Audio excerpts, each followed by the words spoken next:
paz do Senhor Jesus, querido irmão, querida irmã, você amigo que nos acompanha em todos esses episódios da EBD Ágape. É um prazer estar aqui contigo e estou aqui hoje com meu amigo Breno. Bom dia, gente, tudo bom? Estamos aqui em mais esse encontro para poder aprender, continuar aprendendo a respeito da palavra de Deus.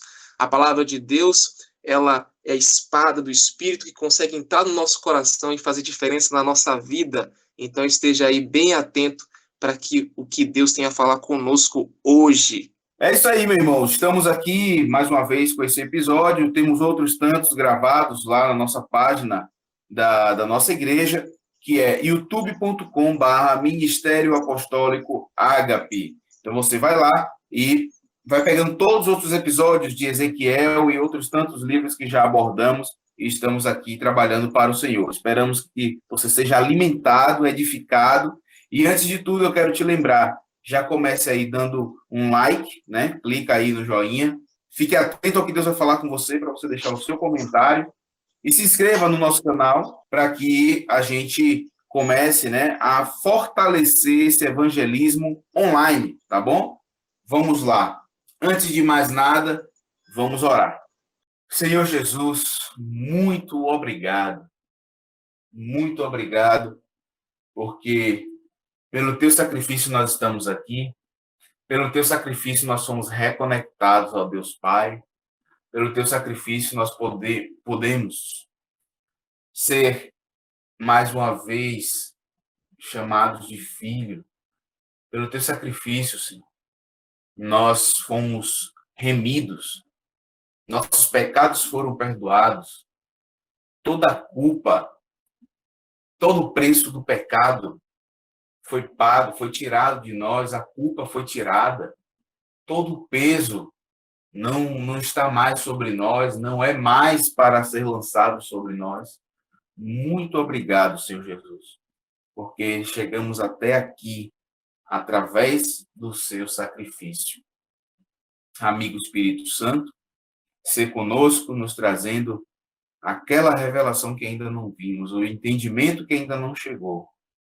Fala com os irmãos que nos ouvem, dá a eles entendimento, sabedoria, discernimento, amplia a visão, abre a visão espiritual deles e que o Senhor venha também a trazer maravilhas, segredos guardados na tua palavra através deste momento da EBD.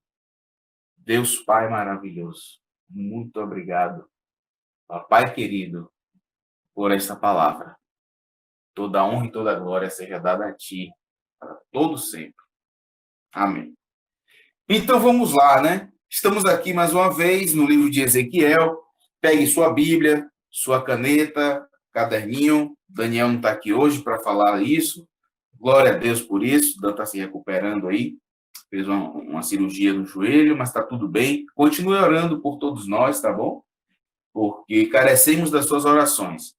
Hoje vamos ler o livro de Ezequiel no capítulo 19. Você já abre a sua Bíblia aí no capítulo 19 e eu vou começar a leitura aqui agora. Capítulo 19, verso 1. E tu, levanta uma lamentação sobre os príncipes de Israel e dize: quem foi tua mãe? Uma leoa entre leões, deitada, criou os seus filhos no meio dos leõezinhos. E fez crescer um dos seus filhotinhos, o qual veio a ser leãozinho e aprendeu a apanhar a presa, e devorou os homens. E, ouvindo falar dele as nações, foi apanhado na sua cova e o trouxeram com ganchos à terra do Egito.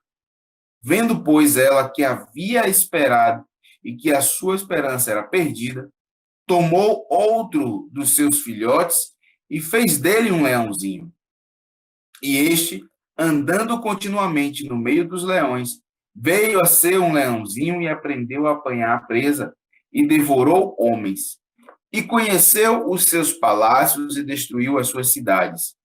E assolou-se a terra e a sua plenitude, ao ouvir o seu rugido. Então se ajuntaram contra ele as pessoas das províncias em roda, estenderam sobre ele a rede e foi apanhado na sua cova. e meteram-no em cárcere com ganchos e o levaram ao rei da Babilônia. Fizeram-no entrar nos lugares fortes para que se não ouvisse mais a sua voz nos montes de Israel. Tua mãe era como uma videira na tua quietação, plantada às bordas das águas, ela frutificou e encheu-se de ramos por causa das muitas águas. E tinha varas fortes para cetros de dominadores, e elevou-se a sua estatura entre os espessos ramos, e foi vista na sua altura com a multidão dos seus ramos. Mas foi arrancada com furor, foi abatida até a terra, e o vento oriental secou o seu fruto. Quebraram-se e secaram-se as suas fortes varas, e o fogo as consumiu. E agora está plantada no deserto, numa terra seca e sedenta, e de uma vara dos seus ramos saiu fogo que consumiu o seu fruto, de maneira que não há nela nenhuma vara forte, cetro para dominar. Esta é a lamentação, e servirá de lamentação. Pois bem, queridos, estamos aqui mais uma vez com um texto extremamente farto de parábolas, né, proféticas. O Breno vai adentrar um pouco mais aqui, e antes de Breno trazer essas revelações preciosas, eu quero te dar um entendimento sobre esse capítulo 19, porque ele está aqui com um propósito. E ele vem logo após o capítulo 18, que termina dizendo, capítulo 18, verso 32, porque não tomo prazer na morte do que morre, diz o Senhor Jeová. Convertei-vos, pois, e vivei. Aí, 19:1. E tu levanta uma lamentação sobre os príncipes de Israel. 19:14, né? Fechando o 14. Esta é a lamentação e servirá de lamentação. Em muitos momentos nós estamos vendo Deus usando o profeta para denunciar os erros, os equívocos, enfim, tudo aquilo que o povo de Deus fez, tudo aquilo que a nação eleita fez, e eles mesmos colocaram barreiras entre eles e Deus. E às vezes parece até enfadonho, quando a palavra está o tempo todo dizendo: olha, vocês erraram, cometeram equívoco. Olha, Deus fala, né? Eu coloquei um ambiente protegido e vocês saíram desse ambiente. Eu ensinei a vocês e vocês rejeitaram o ensino. Então é todo o tempo isso. Eu queria te proteger, mas você decidiu se rebelar. E tem um propósito, querido. Não fuja das orientações de Deus, porque se Deus está repetindo esse contexto, tem um propósito. Basta que nos submetamos e nós vamos captar, nós vamos entender a profundidade do que Deus quer falar, e por isso ele está repetindo tanto e chamando tanto a atenção. Quando falamos sobre lamentação, e esse capítulo 19 ele tem uma particularidade, que é uma alegoria que é usada tanto aqui, né, na primeira parte, do verso 1 ao 9, quanto na segunda parte, que é do 10 ao 14, que é uma forma da literatura hebraica, que é usada em funeral. Então, esse texto do capítulo 19, ele tem uma composição no seu original, né, na língua hebraica, que é a mesma usada para os lamentos em funeral. Ou seja, o povo está morto, a nação está morta. E por que Deus está falando isso, trazendo isso para nós? Como eu falei aqui em episódios anteriores, quando você estiver lendo e você coloca a mão na sua Bíblia para acompanhar a leitura, faz um exercício depois e coloca essa mão, coloca o seu dedo no seu peito e fala de você. Aí você vai entender. Olha para dentro de você e você vai entender. Ah, pastor, então você está dizendo que eu estou morto? Não, não estou dizendo que você está morto. Mas tem áreas na sua vida e na minha vida que estão assim, rebeldes, que estão fora da visão, fora do propósito.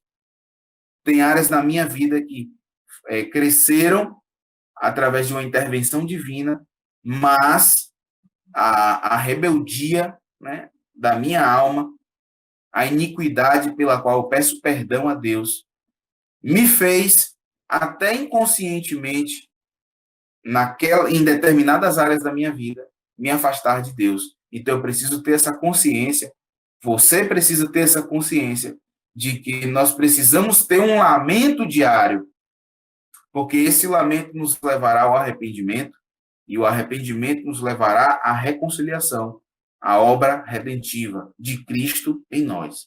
Amém? Então era esse ponto que eu queria trazer para vocês. Chamo agora meu amigo, meu irmão, homem de Deus, Brenão, para trazer aqui revelações e entendimento sobre esse capítulo 19, Ezequiel 19. Brenão, é contigo, meu amigo. Amém. Eu fico muito feliz de fazer parte da escola bíblica e de poder ser discípulo do pastor e mestre Guilherme. É uma honra. E por que eu estou dizendo isso? Para que a gente consiga perceber a importância, irmãos. Eu vou trazer aqui um detalhe que pode não ser do conhecimento de todos, mas que você vai entender, que te ajuda a entender melhor, né, a palavra de Deus. Você viu que o pastor mestre Guilherme, ele disse assim, olha, leia o final do capítulo 18 antes, e depois você vai para o capítulo 19. Deus, ele revela que ele não se agrada da morte do ímpio, e depois ele traz um lamento, algo para ser feito no funeral do seu próprio povo. Então a gente não pode esquecer quem é Deus. Quando você ler a sua Bíblia, por mais que esteja separado no capítulo 19, quando você encontra alguns outros livros, um capítulo ele não está ali sozinho, principalmente se ele é um capítulo 19. O capítulo 19 ele vem depois do 18, ele vai trazer algo para que você leia no 20, né? E essa separação foi feita por um estudioso para ajudar as pessoas a ajudar uma pessoa em específico a poder ler a Bíblia, tá?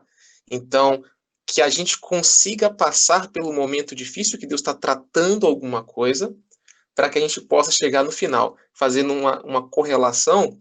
O cristianismo ele não termina na cruz do Calvário, o cristianismo ele não termina lá no lugar onde Jesus foi sepultado, tá? Mas ele passa pelos momentos difíceis, sim, em que Jesus ele está sendo flagelado, que Jesus está sendo crucificado, mas glória a Deus, que ele não se exime de falar a verdade da necessidade que teve do sacrifício de Jesus, mas que ele faria com que o justo não ficasse na corrupção. Existe uma luz da aurora que vem depois do tratamento. E aí vem a questão para a gente. Deus, como nós estamos aprendendo, como nós conhecemos, ele é um Deus que ele é a vida. Deus fez a terra, Deus fez a vida para nós. O propósito de Deus é que tenhamos vida. Então não venha a ler um capítulo 19 ou ler um pedaço da sua Bíblia e achar que Deus está falando apenas de punição. O nosso Deus é um Deus que diz que ele não se agrada da morte do ímpio, então, ao invés de foco na punição, foque na questão do tratamento. Deus está nos tratando para que possamos ter verdadeiramente uma vida abençoada. Jamais esquecer quem é Deus. Amém? Então, vamos falar do capítulo 19. A gente tem aí duas parábolas, né, trazidas pelo profeta Ezequiel. A primeira delas falando sobre uma leoa e os filhos, né, dessa leoa. A gente já viu, o pastor mestre Guilherme já trouxe logo no iniciozinho, no verso 1, que isso é um lamento, algo para ser lido num funeral. E quando a gente lê do 2 ao 9, queridos, nós observamos que ele diz que um dos filhotes, né, ele aprendeu a despedaçar presa, devorou homens, e não necessariamente isso é uma coisa boa. Inclusive, a palavra de Deus diz que ele foi pego na cova das nações e levaram com ganchos para o Egito. Se nós observarmos, o rei Josias, ele é um rei que fez a reforma em Israel, né? Encontrou a palavra de Deus, né? Que estava perdida e restabeleceu a Páscoa, restabeleceu algumas coisas importantes, né? Só que os filhos de Josias não fizeram isso. E você pode procurar na sua Bíblia, você vai encontrar, perdão, em 2 Reis 33, né? Algo falando sobre o príncipe Joacás, que foi levado para o Egito. Eu não vou dizer para você que essa palavra é sobre Jeoacás, mas estude e tente verificar essas correlações, que o Espírito Santo mostre a você essas correlações de Deus trazendo uma profecia e mostrando que reis que fazem coisas erradas serão julgados pela palavra de Deus. Em 2 Reis 33, 31, diz que Joacás tinha 23 anos de idade quando se tornou rei. Ele só reinou 3 meses em Jerusalém. Fala do nome de sua mãe, fala que sua mãe se chamava Hamutá, filha de Jeremias de Líbna. Diz que ele fez coisas ruins aos olhos do Senhor, de acordo com o que os seus antepassados tinham feito. E aí diz que o faraó Neco prendeu, tomou ele em Ribla, né? E ele não iria reinar sobre Jerusalém. Então, existe essa relação, existem filhos de Josias que podem se encaixar com essa questão da profecia. Nós vimos também um pouco antes, no capítulo 16 de Ezequiel, se eu não me engano, falando sobre o rei que foi para a Babilônia, que foi exilado em Babilônia e que morreu lá. Existe o rei Zedequias, cujos olhos foram feridos, e que ele foi levado para a Babilônia e não se ouviu mais o seu rugido em Jerusalém. É muito importante, quando a gente está estudando uma parábola, que nós tenhamos a humildade, e eu posso aqui ser uma testemunha da humildade do pastor e mestre Guilherme. Desde que eu conheço, ele falou comigo, quando ele não entendia alguma coisa, ele dizia, olha, eu vou até aqui, eu não vou dizer que é. Então, que a gente sempre tenha o coração aberto para sim estudar, buscar as relações, mas também deixar com que Deus nos mostre, que a gente não venha a bater o martelo e ficar simplesmente segurando naquilo que a gente acredita, tá? Tem essas relações, você pode estudar, de que esses leõezinhos seriam príncipes de Israel e que Deus não estava se agradando, e que mostra um desses reis sendo levado para o Egito e um outro rei sendo levado para Babilônia, e seu rugido não ia ser mais ouvido em Israel. Só um detalhe, né? A gente percebe que as nações estão vencendo esses reis de Israel, esses príncipes. E o possível motivo desse vencer, de estar conseguindo tomar esses príncipes, esses leõezinhos, filhos da leoa, e colocando eles em cárceres, é pela falta de relação, pelo erro da relação deles com Deus. Então, desde o início, quando Deus faz a aliança com Israel, Deus se coloca como o ministro da justiça, como o ministro de relações exteriores, como o ministro da economia, e a relação sadia com Deus faria com que o povo de Israel fosse uma nação extremamente vistosa e uma nação exemplo para as demais nações. A palavra de Deus traz lá naquela promessa a Abraão de que, através da descendência de Abraão, as nações seriam abençoadas. Israel precisava cumprir esse propósito de abençoar as demais nações, sendo uma nação exemplo, uma nação que se relacionasse com Deus que criou todas as coisas, que teriam pessoas vivendo vidas maravilhosas, vidas plenas, e que traria sede para as demais nações. Eles iriam olhar e falar, nossa, o que faz a nação de Israel ser tão maravilhosa? E eles iam ver que era a relação com Deus. Devido às falhas que nós vimos, Deus está aí levantando um lamento, dizendo, olha, eu realmente rejeitei essa geração, porque vocês não estão cumprindo o propósito de abençoar todas as pessoas da terra. Gente, olha só, estamos chegando agora em 20 minutos e nós vamos adotar esse tempo para a extensão dos nossos materiais. Então, o que acontece? A gente vai parar aqui agora, você vai meditar e vai esperar o lançamento do restante da mensagem. E aí serão mais 20 minutos para você degustar a palavra de Deus, tá bom? Ou melhor, até 20 minutos. Deu 20, a gente vai parar para que você dedique tempo agora para ruminar esta palavra, ok? Que Deus te abençoe, é uma honra estar com você. Não fique triste, terá mais. Aguarde, um abraço.